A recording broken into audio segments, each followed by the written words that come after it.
the FNL Network talk show.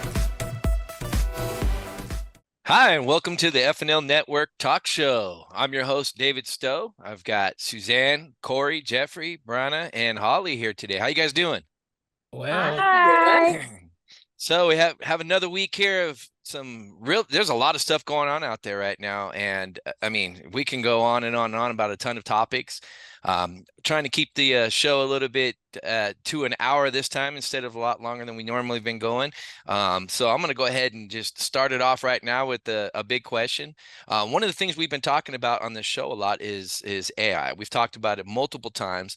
Both positive and negative outlooks they've been debated here. Recently, a Baltimore teacher has been accused of using an AI voice generator to make his principal appear like he's racist. I mean, that's crazy if you ask me. You know, we knew that AI is a great thing and it can get bad. No matter how good something is, somebody wants to ruin it for everybody. But what are your guys' thoughts? You know, I'm gonna go ahead and start off with Brana. What are your thoughts on this? well, I really think that AI is a space that's going to have to be very regulated. I think there's going to have to be punishments for people doing deep fakes. I think it's a real problem that there could be a lot of fraud, a lot of, financial fraud, different types of fakes out there. And yeah, we're going to have to really put pen to paper and come up with some smart laws that don't limit innovation, but that also protect us. How do you think they could do that? I'm just curious. I have no clue. That's not my realm to figure out. Well, I mean, I think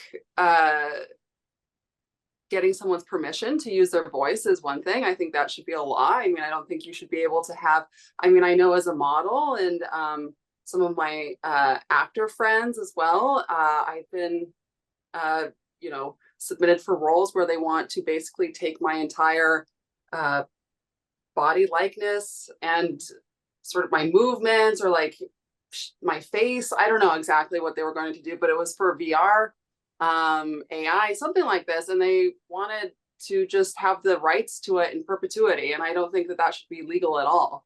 Yeah. Just rules about what you can and can't do, just like the basics. It doesn't even have to get that complicated. Just, get someone's permission before you use their voice. That's it. Do you think that even though there's rules, people are actually going to follow those rules, or is it just going to get even more crazier? And I mean, how do they catch them? It's crazy. There's stuff that they can get away with out there. So, but yeah, there's definitely going to be fraudsters. I think you have to have like some strict punishments as well. But I think there's not even any rules now. Yeah, it's there not isn't. even like, yeah. Well, it's still pretty fresh. What about you, Susanne? What's that? I was going to say, in your case, Brana, was it before, like, did they tell you in advance before you did the job, or you had already done the job and they wanted to use it after the fact? So the thing is, it's not like explicit. They try and sort of sneak it in there. So you have to be smart enough to catch what they're trying to do and then turn down the job, basically, because there's no negotiating power with these people. So it could happen in any other type of industry as well. If they want, the ability to, if they say like, oh, we need your voice, access to your voice to do this or that, like they could just make it part of your job, basically. And I think that, so there needs to be laws on the book saying you can't actually do that. You're doing the job without getting paid, pretty much. Yeah. Whether you want to say what they're going to have you say or not, right? Exactly. I mean, if you walk into it known in advance, like the Siri voice or whatever, right? And your voice is going to be used, your image, or they're like, hey, we need somebody to do this movement, and they're going to use it further down the road for logos and things like that. That's a little different from taking something that you've already done and then trying to sneak away with, that. Yeah, we got to do something about that. Interesting. What about you, Susanne? Yes. So in this particular case, the athletic director, Darian, he goes to jail. He posts a $5,000 bond, and, jails are overcrowded. So he basically gets a slap on the wrist. And whereas, Principal Eiswert, he has a target on his back and on his family's.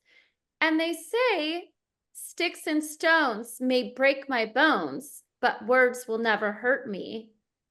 But Especially words in the do education hurt. world. Words do hurt, and especially racist comments on social media and the internet. Oh yeah. And Corey and I both work in the education world, and I can tell you what, that's one of those fields that you are guilty, whether you did it or not. There's no such thing as guilty till proven innocent, because regardless of if you come out as an innocent individual, you're still going to be considered guilty. The damage is done, and that really sucks. That hurts. Yeah. Geoffrey, what about you? It's very unfortunate that he had to go and experience that. This AI, it's, how do I say it? It's computer generated. It's not human. So people are going to take things and use it for a bad because they can manipulate. Because that's what he did. He was upset with him because of him coming at him with certain things that he had did within the school system with the money and other things. And he used it as a bad, which really has scarred that man, because you can't erase anything off of IG. It's already there. It's already been put out there. And this man's life has been totally altered, even though he's found innocent. So I just feel like it's going to be very hard to monitor that, because people are going to do things regardless of, because of the computer, not, excuse me, because of you being able to get on the internet and can do anything and think that it's cool. And I want to add this. I feel like because there's so much negative going on in the world, it always starts from the head. People are going to do what they mimic. So they feel like they can get away with it because people have been getting away with things that have not been right over the years. So it's just, to me, it's a domino effect. So I just think that we need to correct it and do better on how we communicate with people, because we're people, we're not computers. I know we went through COVID and we need to get back to communicating with people one-on-one like we used to, and not do this thing where we can feel like we can put something out on Facebook or IG and stand back and watch the balloon effect happen as we laugh and think that we're going to get away with it. It's just a different time. Especially in a society where the majority will laugh and laugh along with it and say the same thing we're saying. Oh, that sucks for them, or I can't believe they did that. But the most part, everybody shares it, and they keep sharing it, and they keep wanting to talk about it, and they want to keep seeing it, and it's just unfortunate, especially in when it's somebody else's likeness like that. It's just, I mean, that's a fine line. Like Brana was saying, I don't know. I mean, we know they can make, it's just like guns. You can ban guns from everybody out there, but the criminals are going to get the guns. So either way, it's the same thing. You're going to make all these rules.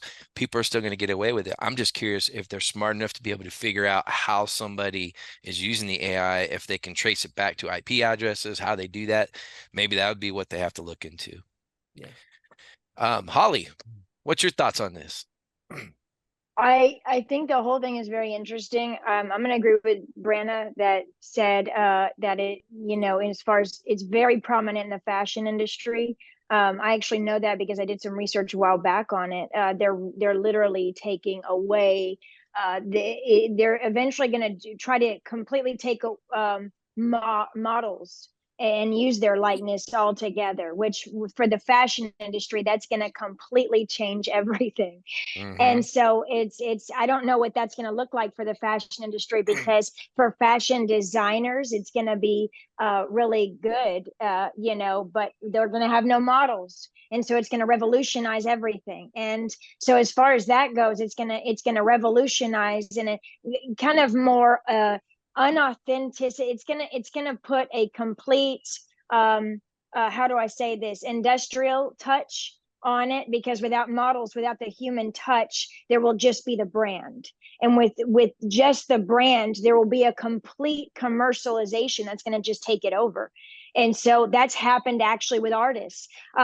You don't even have to hire an artist anymore if you want a portrait. You basically can just get a robot, get an AI, and you can show them what you want, what painting you want, and they'll be able to do it. And actually, a friend of mine said, "What are you going to do?" And I said, "Well, what do you mean?" And they said, "Because you people are becoming extinct. They're trying to do away with the natural hand of art and the authenticity and the natural eye of of it. And he said, I actually feel for you guys. I mean, I don't want you guys to go out of business in this way. And so but as far as the teacher student type of thing that's going on, I want to know why there is such a problem right now with those kind of situations. Teachers absolutely need to be respected. Absolutely. And they definitely need to get paid more. How are we going to do that? You're going to change the government in many cities, and in fact, in Washington and other places, the cost of living is sky high. But how are you going to change a teacher salary? There are a lot of things that need to be rebudgeted in the government right now. A lot of things, bills that need to be stopped, and a lot of others that just need to be examined. We need to completely look into and change bills and things like that, and what money is going to, and kind of stop the funneling of money in places. So hopefully the teacher salary will be raised as far as that goes. I feel like the lack of authenticity is in homes, though. I feel like homes need to go back to being honest in each family, in the morality and things like that, because if we were just more honest in our homes, then maybe teachers and students and the tension between them wouldn't be so high, because the parents would actually be the parents to the children, and they wouldn't actually have to take things out on teachers more. But as far as this AI thing, I think they're trying to do completely away with the authentic touch of humans and just completely go robotic on everything. And you can't do that. You can't do that. There are levels of that. And honestly, the human touch will be gone. Morality at that point will be gone. The aspect of family will be gone, and the respect for teachers and everything. The world will just be a completely different place. So that's my view on it. I don't agree with it, but I do think a lot of things could be different here. You're definitely right about the morality issue. I saw a podcast the other day, and a guy had said that, everybody's complaining about, what the younger kids are doing nowadays and everything. And he said, well, the bottom line is everybody's sending their kids to school and the government's raising them, and we're not doing it at home. We've pretty much, we've skipped over what it used to be at dinner every night, teach your kids things, show them movies, read them books, talk to them, hang out, have family time. A lot of people stop doing that, especially with the little cell phones in the houses, and everybody's hands got a cell phone now. And, more and more times I see kids that are just defiant with their parents, and their parents just don't want to deal with it. And so they just keep going, and they expect them to go to school and teach them. The reality is teachers can't work magic. Ultimately it has to be done at home. And so you hit the nail on the head with that one. So, and I definitely understand the artist part of it, Corey, what about you? I think it's a similar situation to what we've always faced before, right? As far as the AI, this is something that's new to us. It's something we're going to have to adjust to. So yeah, there's no matter what the situation. I mean, the moment the internet was introduced, people were finding ways of abusing the internet and doing what they want with it.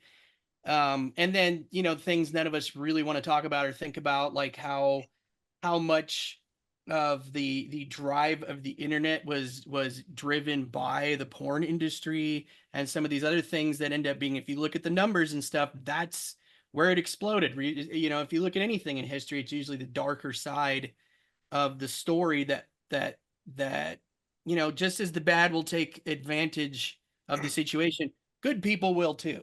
And good people will find ways to use it in great ways that do end up progressing us all forward. So internet's here to stay. It's never going anywhere. There's no, it'll change, it'll morph, it'll adapt and evolve, but it's not going anywhere. And neither are the people that want to use it for ill. So just like anything else in the past, we're going to have to try to figure out what way that we can, like David was starting with, how do you monitor this? How do we balance that out? How do we figure out how to do this properly before it's being used for good more often than it is being used for bad?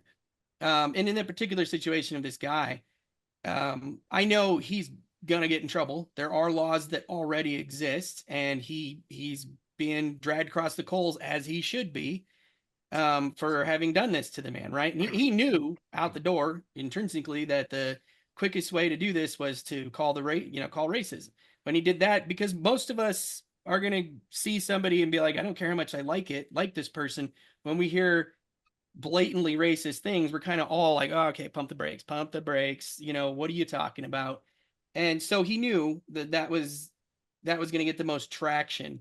And so he abused people's goodwill against racism as much as he used this tool, that's a great tool, in a negative way. And I know that he is going, there's major legal ramifications against him. And there's also things in the art industry as well, like Brana was pointing out, there are some things that exist. We just watched the Back to the Future series again the other day. I watched it with my kids, all three of them. Love those movies. If you've never seen them, please go watch those movies again. Talking to the younger ones out there, you got to watch those movies. But in the second movie, Crispin Glover famously played George McFly in the first one, right? And they had to put old age makeup on him. So they took a plaster mold of his head and his face and his likeness. And so when the second movie comes around, there's argument about why he didn't want to be involved, but mostly it sounds like he was asking for a lot more money, and he wanted control over the script and a couple of things that the producers are like, that's not going to happen. So they got a stand-in to play some of his parts, right? And he's hanging upside down. Those of you who've seen the movie, and this stand-in, affects the same voice, and so the character belonged to Bob Crane and Robert Zemeckis, the guys that created the movie.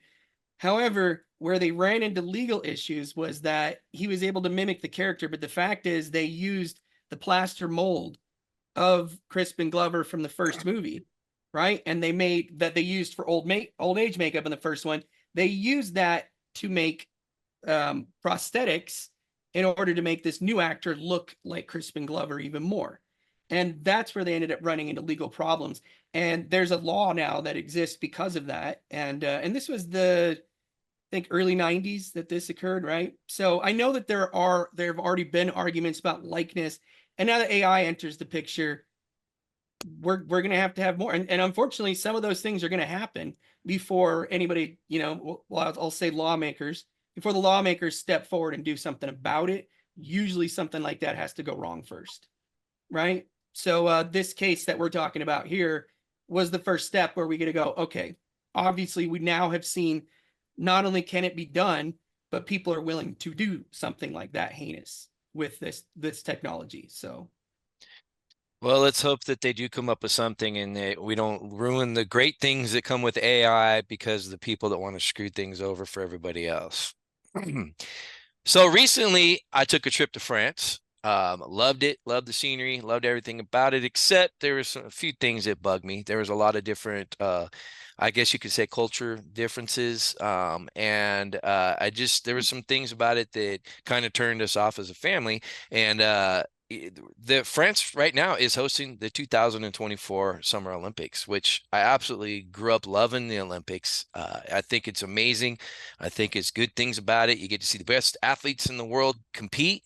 And you know that they've worked for 4 years, sometimes longer, to get to this particular moment, and it's amazing to watch. But with everything, there is some controversy that's taken place already. In fact, last week, the Canadian women's soccer team sent their they had their coaching staff sent home because they were secretly using drones to film the oppositions in the other teams during practices. However, the newest controversy that I thought was pretty interesting and kind of funny, because I'm glad I'm not living there right now, was I think this takes the cake. It basically says that due to France's green policies, nobody's allowed to use air conditioners. And this is making athletes across the board from all over the world freak out. And you know what? I'm going to go ahead and start with Brana. I already started with Brana. Let's go with Holly this time. Holly, how would you feel if you could not have your air conditioner when you're out competing? You're hot as hell. You gotta compete. You just want to relax, and you got to come back to just nothing but heat. I can tell you this: I was raised in heat. I'm from Texas. That is Texas is not the highest up there, but honestly, to make it feels like hell. In the summertime, literal. With the humidity and being 100, it doesn't crack Las Vegas. And I think there's one other state too that cracks it. But so first of all, I'm very familiar with that, and I feel it all over. Like I grew up around that. The humidity, it's just awful. It sticks to you. You need like 15 showers in the day time and stuff like that just to deal. So as far as that goes, that sucks. What stood out to me was how big is the Olympics? Because it's huge, definitely. But if we're making a parallel to, let's just say, things over here in the States, like Cannes Film Festival and just the Oscars and things like that, that kind of make the buzz each time a year, films that go out that hit the box office, Star Wars, things like that, things that are just exploding in the US and have gained that kind of momentum. I'm wondering how big the Olympics is over there, and it's obviously huge. But as far as air conditioning and no air conditioning, I feel like because France only does air condition in very high level places, I've heard that they don't do it in some lower end places. Like they don't do it in lower end restaurants and things like that. So I'm wondering how like, is the Olympics, has it just fallen on the radar? Is it fallen off the radar a little bit to make it lower status? It will always have its reputation, but I'm kind of wondering where it is to make headlines like that. Because I know, like you said, in France, there's certain ways of doing things. There are certain places the air conditionings are just not. I don't know. Are they doing it to conserve money in places? Are they doing it? What is their policy? Is something in the air conditioning coming out that's like not healthy? Like, is there a quality in their air conditioning? Because I know that with air conditioning, it needs a lot of Freon to keep it going, especially in homes and stuff like that. It needs to be replaced. There are certain things in air conditioning, certain policies in places that hold air conditioning that kind of need to be, following up on that.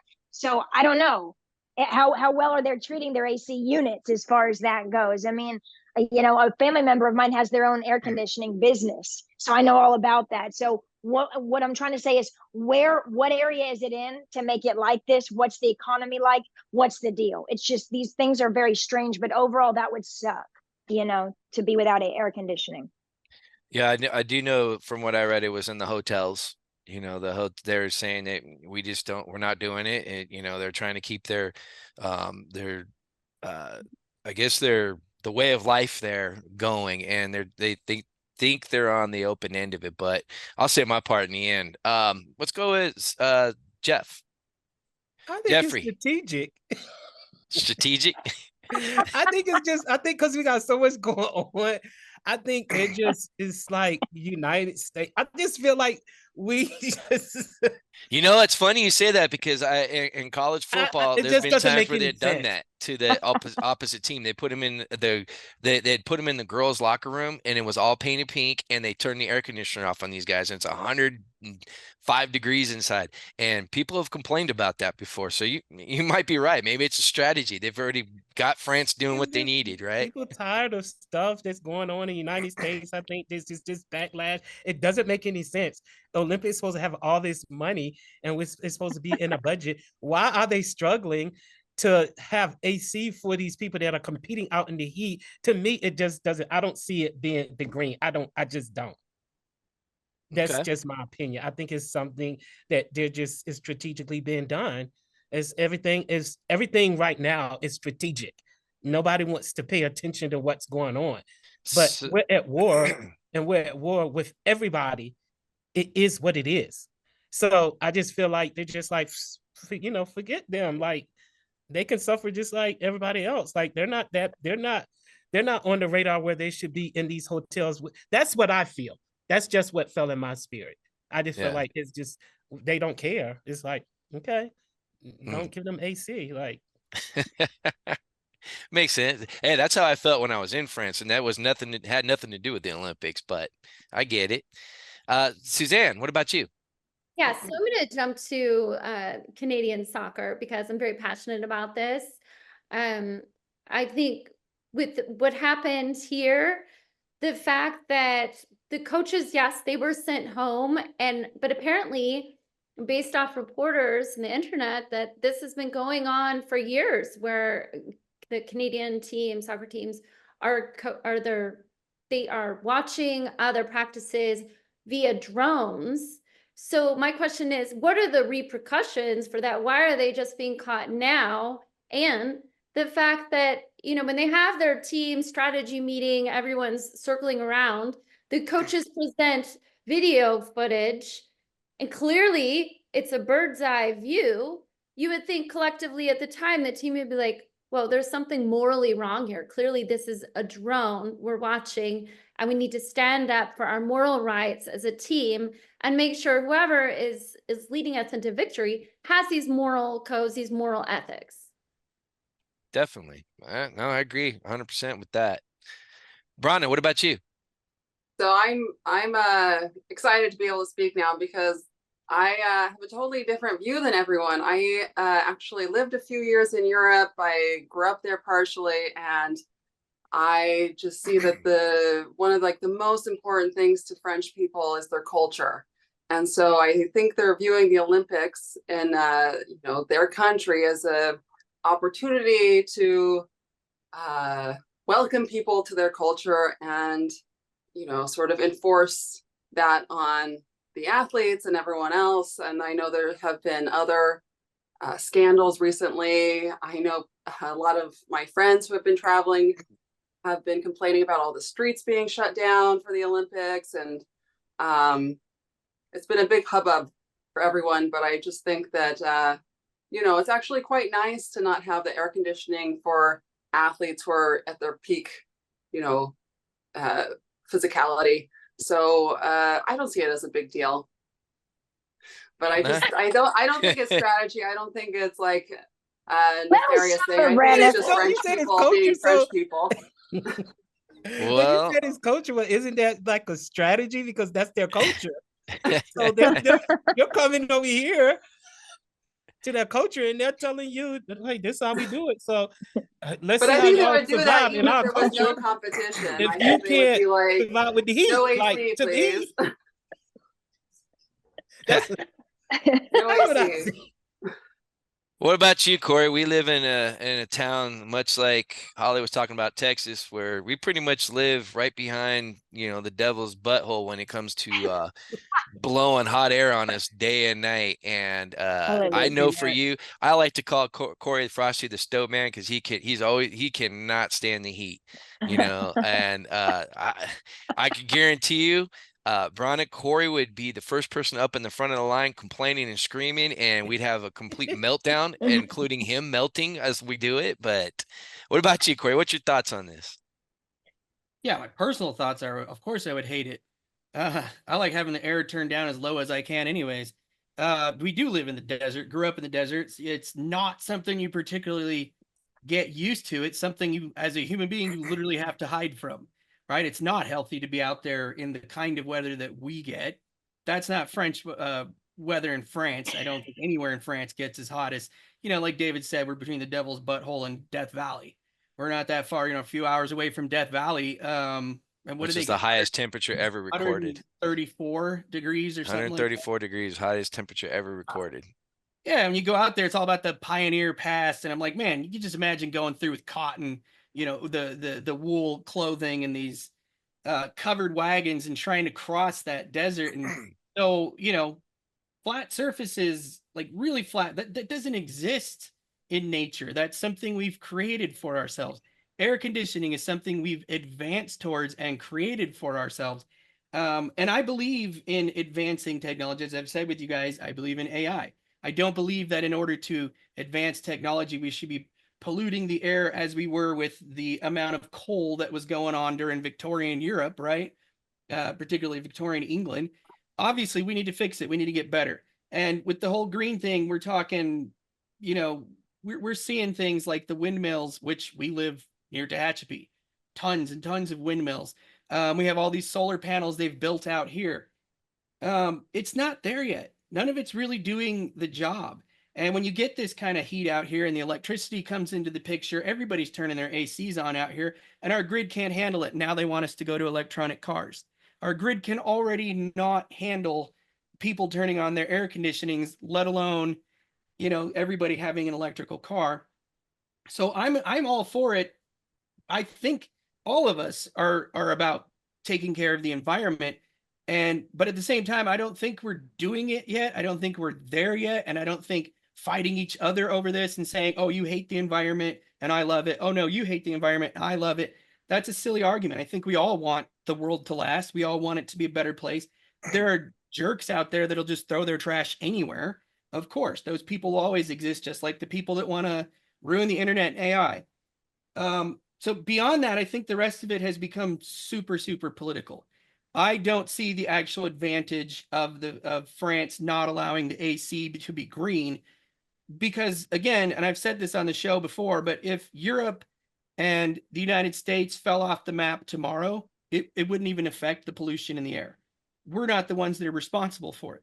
We're still not the ones. And we're still, even in the middle of all that, going, we could still do better. And I think all of us agree we could do better. So the day they start, I think they should try to find ways of doing air conditioning that doesn't affect any kind of pollution, doesn't release any kind of pollution. That's awesome. But I don't believe in giving up air conditioning until we get to that point, if that makes sense. So I also agree with Geoffrey that I think it's strategic, but for different reasons. They have the entire world looking at them. And I think it was it China who did the Summer Olympics the last time? Yeah, I think it was China. Yeah. Wasn't winter, that was the summer. Yeah. You know, and they had this awesome opening ceremonies. It was incredible. And they were showing off the drums. They were showing off their culture, just like Brana was saying. And so, but it was more about their traditional culture. So I saw France attempting to do that also. So I agree with her assessment that that's what they're doing. But at the same time, I disagree with what they're doing, because making the athletes not have air conditioning, it's not saving the environment. I'm sorry, that's ridiculous. What they did with the opening ceremonies, you got the whole world watching. You even have Italy. Italy, they're huge on being Catholic, right? There's Christians all over the world, and they chose this opportunity where the whole world was looking at them to show off their progressive values. I don't think that's their cultural values or the traditional cultural values, but their modern progressive values. So it's virtue signaling. That's what I'm saying. I saw it. I see the entire Olympics for them has been their opportunity to virtue signal. You know, we're the greenest, we're the best, we're the most forward thinking, we're the most progressive. You know, we so don't involve religion in our government that we basically mock other religions, because that's how non-religious our government is. That's what it all seems to be to me, which is France is not alone in that. It's happening all over Europe and in the United States, right? That's what I would consider the further left on the progressive side of things. Nowhere near the center where most people live, but on this side where we're going to show off. We're going to show off. You guys, you athletes all over the world, you don't get air conditioning because we're greener than you are. That's how it looks to me. I could be wrong, but that's what it looks like to me. Well, being historians and loving history, one of the things that I've recognized throughout time, and even movies and TV shows that are about the past, it always seemed like the France were always doing something on the, I guess, cutting edge that was different than the rest of the world. They've always been like that in itself. And I went all over Europe, and out of all the places I went, the one that was kind of a cultural shock the most was France. And I started laughing when I was thinking of watching the show Vikings, and I'm not giving anything away, but I remember in the show Vikings, when one of the kings came in full of makeup and everything, all the Vikings were like, what the hell is going on here? And the English said, oh, that's the French. That's what they do. And he's like, what? I don't understand. And I just remember that wasn't the first time I'd seen that in movies. And I know the French were known for, you know, they've always been, I guess, for a lack of words, shock value in a lot of sense. But I think you're all right in a sense. It's a strategy. I think a lot of it's politically motivated, but at the same time, I think they want to show that they are different than the rest of the world. And that, from what I've seen, you know, I just want to see the athletes play. You know, I mean, it's cool to see different countries and see how they do things. And I respect everybody's culture. It's good to see, but you're right. You know, I don't get offended. I'm not the type of person that gets offended. I know a lot of people do, but I can say that I can just turn the damn thing off. I don't have to watch it. That's just me. And that's how I felt. Yeah. I'm not saying they don't have, they totally have the right to, it's their country. They had the Olympics. They won the bid. They're allowed to do what they want to do. I'm not saying that they're not. And Well, this is the whether I agree with and- it or not doesn't matter. They have the right. So because this is the same country that women are from, where they don't shave their armpit hairs and stuff like that. This is the same, right? Right? Am I That's the right? So US. they have a nowadays it's everywhere. Right. I I coach a don't know if flag that's true or football not. team. I I don't keep know. looking at the girls going, "Oh my gosh, guys, stop, please." right? No, Well, I they wonder. believe in different, They're definitely different. And it is, you know, like Brana said, it's a culture thing. We're hosting the Olympics in the next 4 years in Los Angeles, and if they don't figure out how to get rid of the homeless camps, we're going to be a major laughing stock of the world, more than we already are right now. So, I mean, I think I remember hearing all the things about Brazil when, or was it I can never say it right.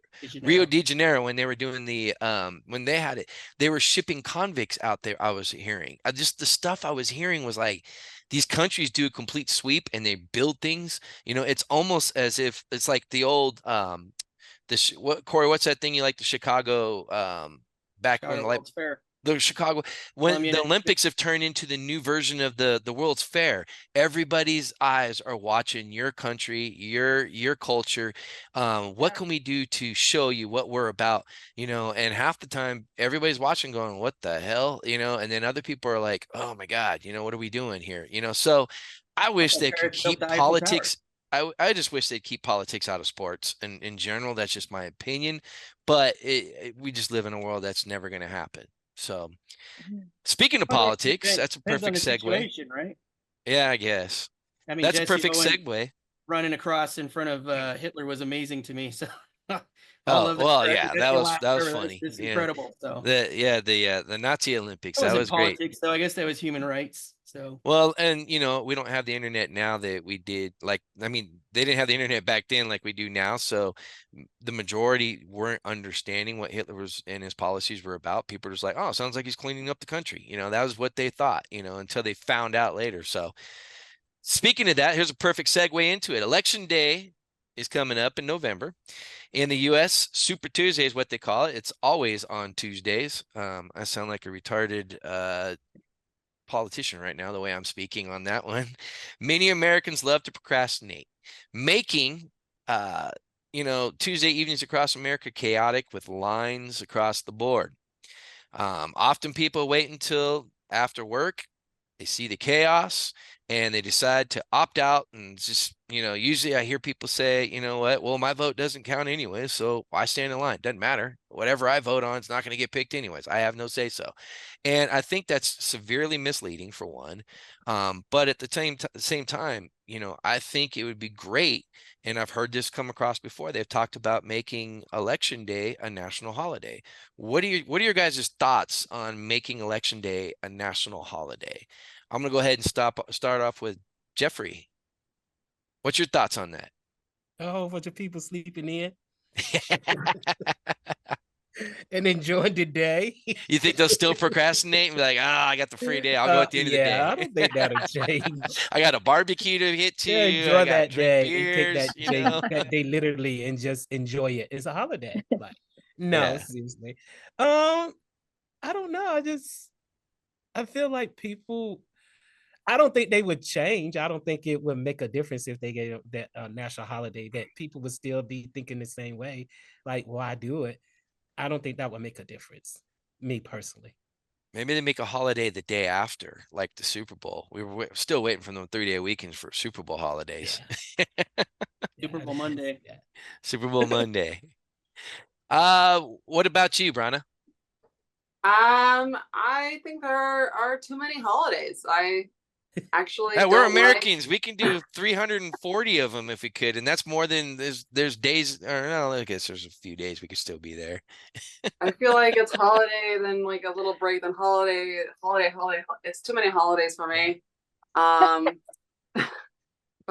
it would be nice if your, employers had to pay you like for an hour, you could go, vote. That's a or good something. idea. Yeah. That's good. Yeah, you get per diem, or cut the day in half, like you only have to work till 12 today, but you better go vote and prove that you vote with your little sticker. Then they'll just be passing those out to everybody. Here you go, man. Did you go? Here, we're going to the bar. Here's your sticker.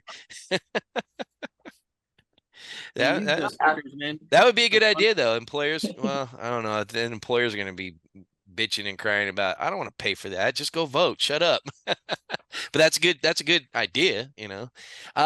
Susan, what about you? Suzanne. Sorry, Suzanne.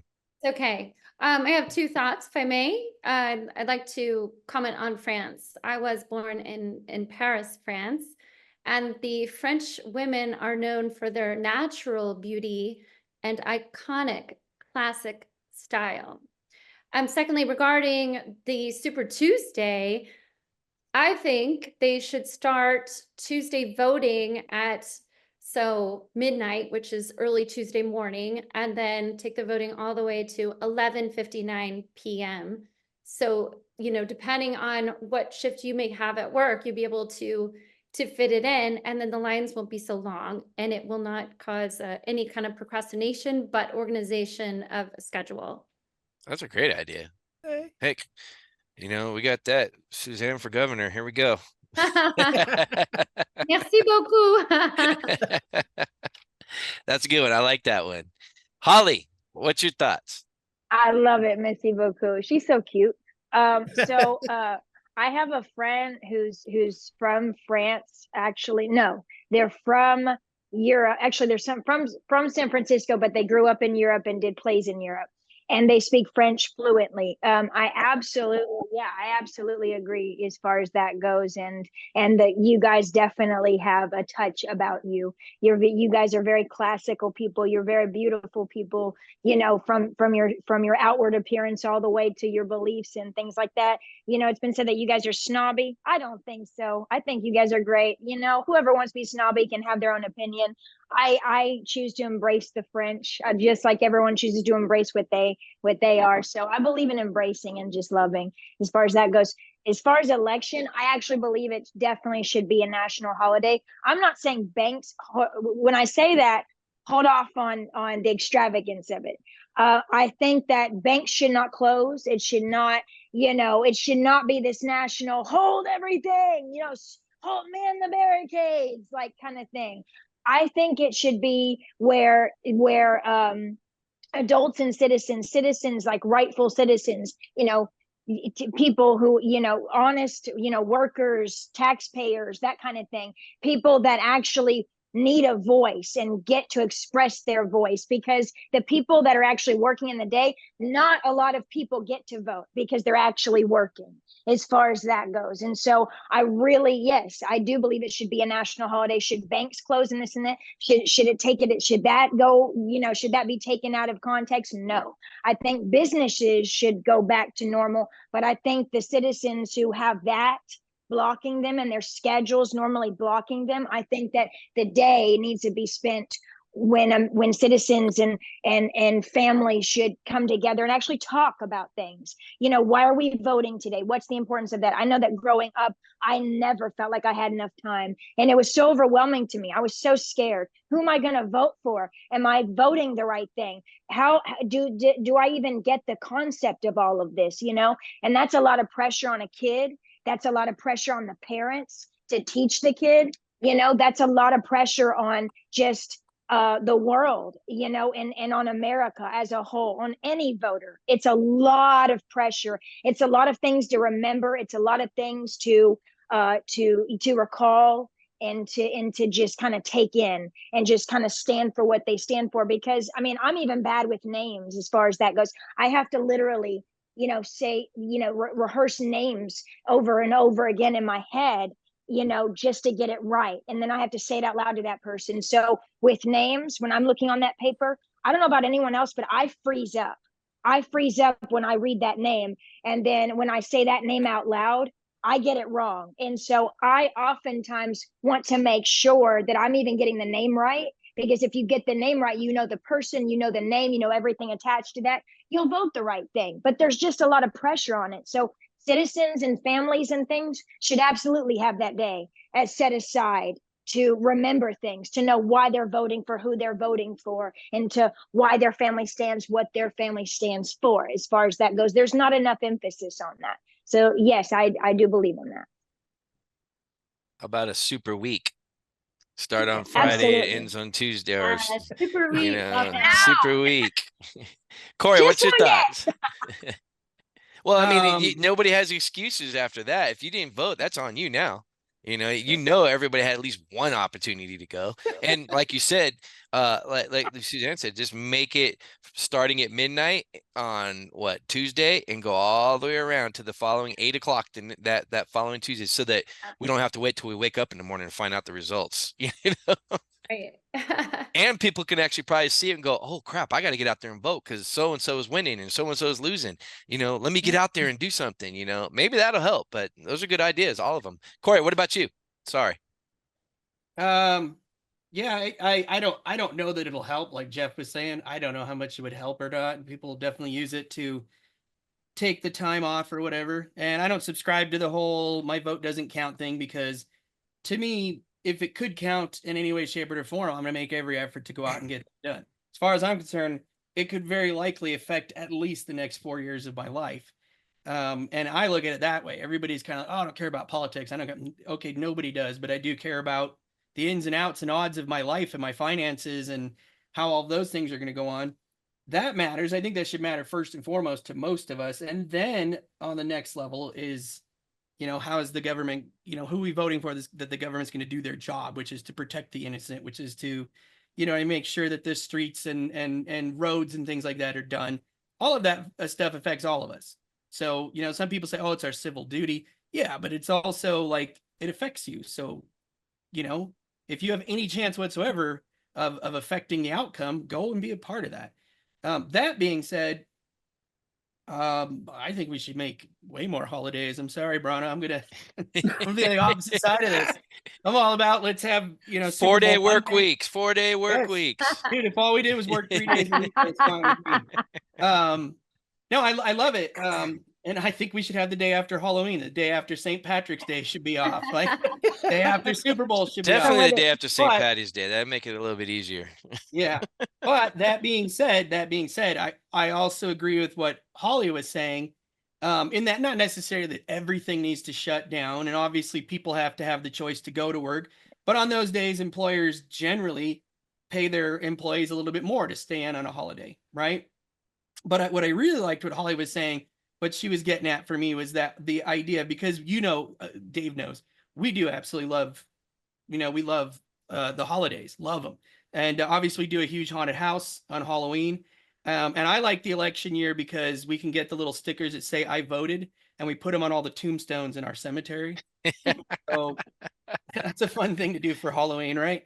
So I we enjoy the holidays a lot, but what I think is I don't think enough people keep it sacred the way Holly was saying, right? And so I totally agree with her on that. If we're going to have Labor Day, let's talk about what Labor Day is about. Let's talk about when, children were being put to work. Let's talk about when people did not have rights against their employers. When we have Memorial Day, let's talk about it. Let's sit at home. I know a lot of religious people that go to church and they take that day to go home, and then some people just go to church and they go back and do what they're going to do. A lot of others will go home and talk about, hey, what did we learn today? And they'll discuss. So I think that matters on a lot of other things. So if we're going to have Thanksgiving, we're going to have these things, I do wish people would hold a little more sacred and spend a little bit more time acknowledging that. And then a lot more employers recognizing that and giving people those opportunities would be great. Now, as far as making it national and requiring the banks to close and things of that nature, I'm not necessarily saying any of that. I'm not. I just wish that the holidays were a little bit closer to our hearts in the way that they're meant to be, right? That it's something we actually stop and reflect on whatever the holiday is and the purpose of it. That's the intention. And that being said, I'll just take any day off that I can anyway. So I'm good with it. Like Dave said, we only worked 3 days a week. We'd probably get just as much done anyways. I don't care. Well, as a teacher, there's a lot of days you're like, oh my God, we can't start this today. Yeah, obviously retail, entertainment. There's obviously lots of jobs that, always have to be open and have to have schedules and stuff. Heck, in There's the a lot of movie other industry, we jobs work. that not Sometimes we need work 8 hours golden a day. hours. Yeah. The graveyard shift. Exactly. But that's what we love. We absolutely everybody here loves either the fashion or entertainment industry. We absolutely love what we do when we get those opportunities. For the most part, a lot of blue collar workers out there, they work from Monday through Friday at a job, and they want every excuse to get off of their work, that they can. And like Geoffrey was saying, it's just another excuse for everybody not to go anyways. Nothing's going to change. So, it sounded cool at first, but the reality is, I don't want to waste a holiday. When I say waste a holiday, I don't want them to make a holiday for election day, because, I myself, I didn't vote for probably 3 or 4 years out of my life either, because I just didn't care. 2, I wasn't really getting into it. 3, I was poor as hell, so it didn't matter who the hell was voting for, because it was still not going to have any money. And 5, I just didn't have a good understanding of history and what it meant, and why we have the opportunity as Americans in general to be able to vote. So Yeah, celebrate that you're not in an oligarchy, man. Celebrate. yeah, right. If you That have is the true. freedom to vote, don't be all so complacent that you're like, who cares? It won't matter anyways. Oh, spoken like somebody who lived in a free country their entire life. Yeah, no, and I agree 100% with that. As far as holidays, I think Corey's right. I wish people, shoot, it starts in the home again. I mean, people need to embrace these holidays. Corey and I love holidays. We are both married we're married to sisters, and we're not from Alabama. It's not that kind of thing, but we I have don't think Mexican you ever wives. properly explain that ever. No, we You haven't. never We properly. I I do. don't. You don't. Sister wives. That would be Yeah, so cool, though. Every time he says it, he makes it sound weird. No matter how many times he says it, he makes it sound weird. What's My together? wife's younger sister married Corey. There you go. Oh, that's so sweet, though. And then her cousin's asking if we have any other brothers available, but our other one's married, so Now you're making it sound like, yeah. Yeah. no, but Oh, ultimately, I think hilarious. that people need to embrace holidays more. Parents need to embrace it. I mean, that's every holiday. There's a lot of them out there. I mean, I personally, I'm not a Valentine's fan. I think we've had this conversation I'm not saying on here. they need to. I like. But I think that if I there's would a like holiday, to see it, but yeah. everybody has their own choice. Like there's no. There's a lot of things dude. There's a don't enjoy holiday it, every don't want day to if you look celebrate, at then it. don't. That's fine too. Like My buddy, he's a baseball coach. He puts every day there's a holiday every day. Today is National So and So Day. Tomorrow's National Light Bulb Day. It's like, what? Who designs these things? Who makes them up? Where do they get this? But National Coffee Middle Day. Child Day. National Coffee Day. What's today? Somebody, Yeah. before we get off this podcast or this show, somebody needs to look up what's today's National Day. Oh, I guarantee it's something. Well, National Pinch Yourself. I don't know. I know, right? The next question I was going to ask is, I highly doubt we're going to get that done in the next 7 minutes. So I'm going to hold off on that one. But I'm going to throw you guys a curveball right now. And since we're on the topics of holidays, and I'm going to start off with Brana on this one. What is your guys' ultimate favorite holiday? And if you want, you can throw in number 2. I'm just curious. I want to know what you guys think about that. So Brana, what is your ultimate holiday and your runner-up? Oh, my runner-up also. Wow. Okay. My favorite is Christmas. My parents were very good to me around Christmas time. My mom made it very special. We had like a giant tree, like, I don't know, twice my height. And then my stepfather made like a homemade dollhouse for me. So like out of boards, and just like so many presents, and just I'm an only child, so it was all about me. And they actually I know that's right. yeah. And we would read actually what is that called? The Christmas Nativity Carol? story? Christmas. Oh, the nativity like story? it's like a Bible, like straight from the Bible. We would act it out. The nativity. The nativity scene. Yeah, we would read from the Bible and act it out. And then we would go through, my mother would make a big feast and invite people over. And then every dish would have different meanings. So she would introduce each dish, like they all had different meanings behind them. So it was very lovely. I really liked Christmas time. Still my favorite holiday. I really, enjoy it. And I love giving gifts as well. Gifts is my second love language for everyone out there. And then it's not really a holiday, but I'll say my birthday. I do a lot of birthday stuff. Yeah. Well, Brana, we all love you. So we'll just shoot we're waiting for those gifts pretty soon. Oh, okay. Is it Gotcha. giving gifts or receiving gifts? Oh man. I love both. I love both. Both. When's your Yeah. birthday, Brana? Thank you. When's your birthday? Oh, I just happened last month. Yeah. Oh, happy birthday! Yeah, it was fun. Very merry. So Love it. Corey, I Yeah. haven't asked you first yet. I already know yours, but tell them what your favorite holiday is and your runner-up.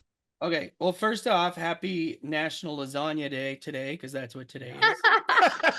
National Lasagna. And I'm hungry Day. right now. It's probably some other stuff too. We do that. I do that in my classroom too. My wife finds all these, and we'll just put them on the board just for fun. There's like National Find a Penny Day. There's National Velociraptor Awareness Day. I think that was the weirdest one I saw. There is Wow. always some random thing, and obviously a bunch on the same day too. Anyway, yeah. To answer your question, it's totally Christmas.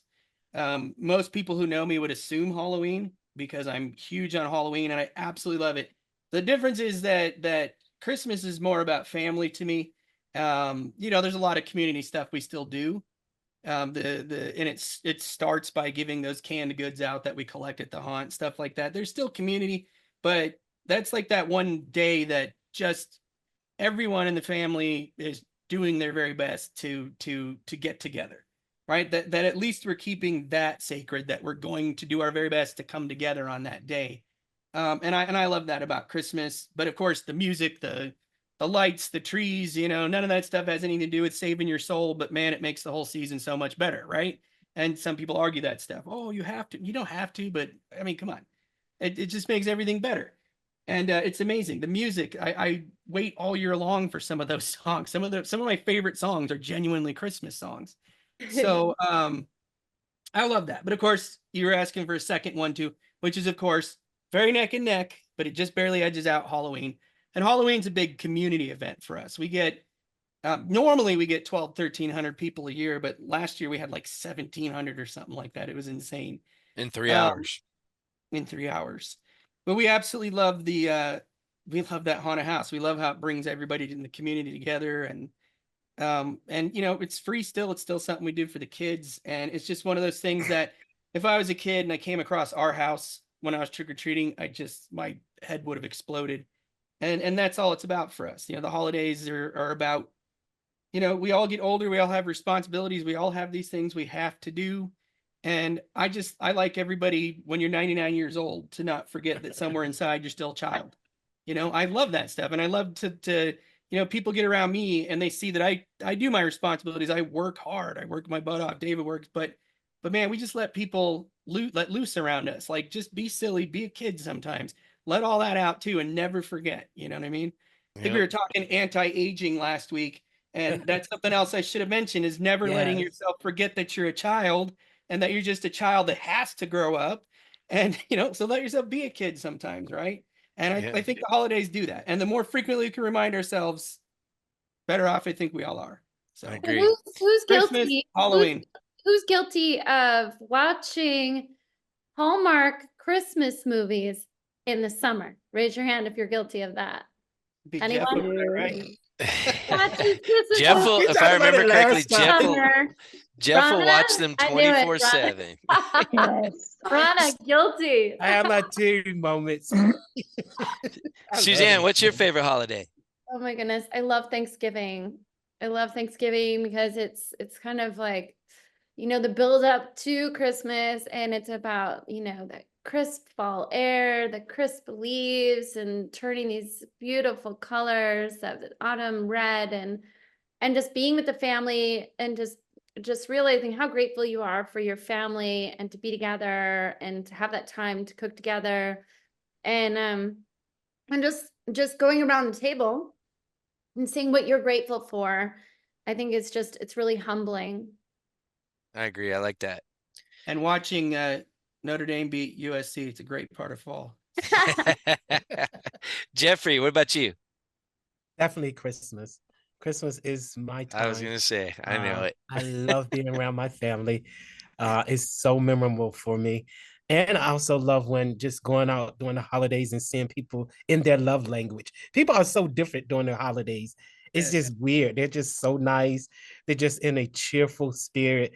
And it's just beautiful to see this, to walk through the malls and see people in the moment want to shop and buy gifts. So Christmas definitely is my thing that I love that the most. And then 4th of July, I feel like we're out, is outside, it's summer, it's fireworks, family laughing. I'm all about family. So those two are very important from one season to the other. Yeah, it really does me good. I'm good. I used to love 4th of July until they made fireworks illegal where we live. And now it's like, oh my God, who's going to get arrested around us tonight? Oh, really? Holly, what about you? I'm gonna be at Brana's house for Christmas this year because yeah. And no, I'm actually, what my second place is, I'm gonna go to France, and then I'm going to break an Olympic record on sweating the most, all with the athletes. I'm gonna show all the athletes what Americans can do. Christmas, definitely, for sure. And all that good stuff with it, and crying and all the movies, and what is it, a Christmas Story, and Ring a Bell, See If an Angel Comes. No, anyway, yeah. No, see if an angel gets its wings. Yeah, there you go. On That 34th was Street. what is it? Oh yeah, that was Yes. And they made two versions of that, right? There was a black and a white. Yes. Oh my gosh. That was It's a You were Wonderful a black Life, and though. white filmer too. It's with a Yes. white. Yes. I embrace my what'd you say? No. I embrace my 1960s side of me with all the black and whites. I try to go as black and white as possible because I know that those are better. It has not lost its spice as far as that goes. So I love that. But now I'm gonna go to Jeff's house. You opened your mouth, so now I'm gonna go to your house. We're just gonna do a tour. And see his houses. Yeah. My mom made me watch all the black and whites when I was a kid, and as much as I loved them, they'd put me to sleep because the sound was like a drone. It was like muffled half the time, and I'm just like, oh, it's like watching the Little Rascals. We're like, wait, yes. was there a sound effect there, or oh, Yeah. the sound has deteriorated over the years. So when they're revamped, they're amazing. No, for me, it is Christmas. Christmas is family. Christmas is what I grew up. I knew my whole family was going to be together. I love the fact, like Geoffrey said, during Christmas, everybody's attitude changes. Every movie that's out there talks about, you have a jerk over here, you Ebenezer Scrooge, and this and that, but we all get together, and it's love. It's love. Yeah. And in the end, it is. Yeah. And it ultimately is. And my second is Halloween. I wanted to say St. Patty's Day, but we do that anyways all the time. But Halloween is important to me. For one, it's the community. Two, it's my family still. My family, we've been doing this haunt for 20 plus years. And as a family, we're all together. And even though we fight and we scream and we pinch and we yell, at the end, we're all happy to be together. And on top of that, it kicks off my favorite meal of the year, which is a 3-month feast from October 31st to January 3rd before I start, watching what I eat again, because from the Thanksgiving to Christmas, all that, it's like, candy, food, junk food, candy, food, junk food. This year I was pretty good. I still have Halloween candy in my desk at work, and it's probably expired and stale right now, so I can't just give it away. I did a good job this year, but man, I love that time. And to me, Halloween is the kickoff for the game. Of all the holidays that Brana does, are probably like all of them, but it's the kickoff of all the major holidays. Boom, boom, boom. We get a breather, I couldn't even think of a second holiday. I'm like, screw them all. It's just my birthday. Christmas, my birthday, no holidays. Birthday. Missing Oh, her man. birthday, her birthday and Christmas. There you go. There you go. I love it. Well, thank you guys. It was awesome. I'm sorry we couldn't get into that last question. I know you guys were all ready to talk about. We'll hold it for the next time I host. But until next time, everybody, it was awesome seeing you guys. We had a blast. It was great. Yeah. You guys take care. Peace out. Take it easy. Do everything you have to do. Love you guys.